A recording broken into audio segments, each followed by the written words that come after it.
Reena, equally, maybe even more important to a workout is the recovery, but I feel like that's the part that so many of us often skip. Why is it so important to recover properly between workouts? Yeah, so according to the National Academy of Sports Medicine, basically recovery tools help to return your body to homeostasis, which is basically a stable environment after any external changes that happen.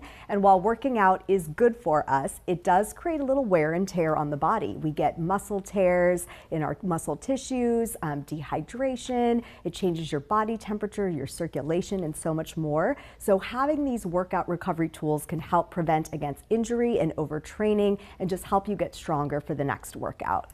And I see you brought a massage device with you as well. Those are great, really, for the whole family. You can help each other out or do them on your own. Absolutely. If you don't have time to actually go to a spa or a sports clinic to get a massage tool is so great because it really helps to promote relaxation, lymphatic flow. It helps with any muscle soreness after a workout. Again, it might be a little painful if you're working through some muscle knots. If any of us have ever had deep tissue massages, we were talking about that earlier, those can be really painful. So be careful with it. You could always go a little bit lighter with less pressure or work on a different part of the body, but massage is really important as well after a really grueling workout.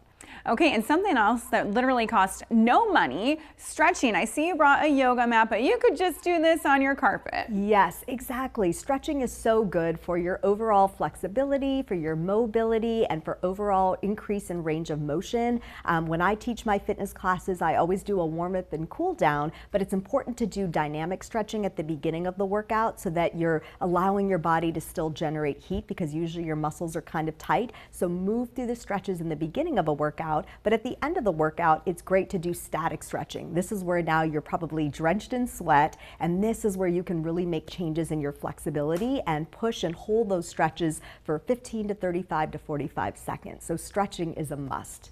Okay, and as a fitness and nutrition expert, you know the difference between hot and cold therapies and when to use each. So what can you share about that? Yeah, and these are becoming really popular in the health and wellness industry and in our world. So there's hot and cold therapies for different situations. Obviously, if you're having a lot of swelling and inflammation in the body, you did something where you can actually see your ankle swelling or something like that, you're going to want to focus on ice. You could do cold plunging, cold showers. I think I saw a segment where you went into a cold plunge. I've done a few of those on TV. Yeah, exactly. And they're not the most fun in the moment, but they're so good for healing and recovery. So that's when you would use cold therapies. Hot therapies, which is my personal preference, is more of the steam room and the sauna, getting in the jacuzzi, doing an Epsom salt bath. And that's really, again, when you have that muscle tightness and stiffness and you're trying to promote that relaxation and blood flow in the body. So you kind of have to pick and choose depending on what you're feeling after the workout. Okay, great. And then really all day long, hydration is key to it all. Yes, absolutely. When you're working out, even if you're working out outside in hot weather, that's when you really lose hydration and electrolytes.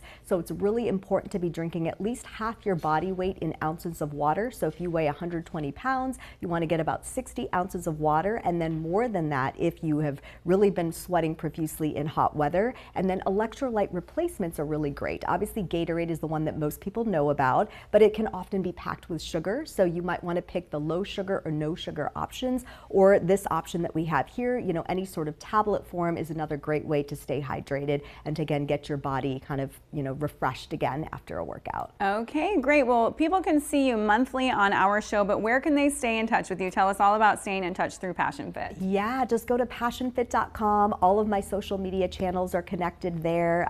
We have an online boutique, so some of the products that you see here, the yoga mat, the water bottle, we have lots of great activewear and healthy lifestyle products. So feel free to check it out, and PassionFit's always here to help if anyone has any questions. All right, Reena, until next time, thank you. Thank you, Ashley.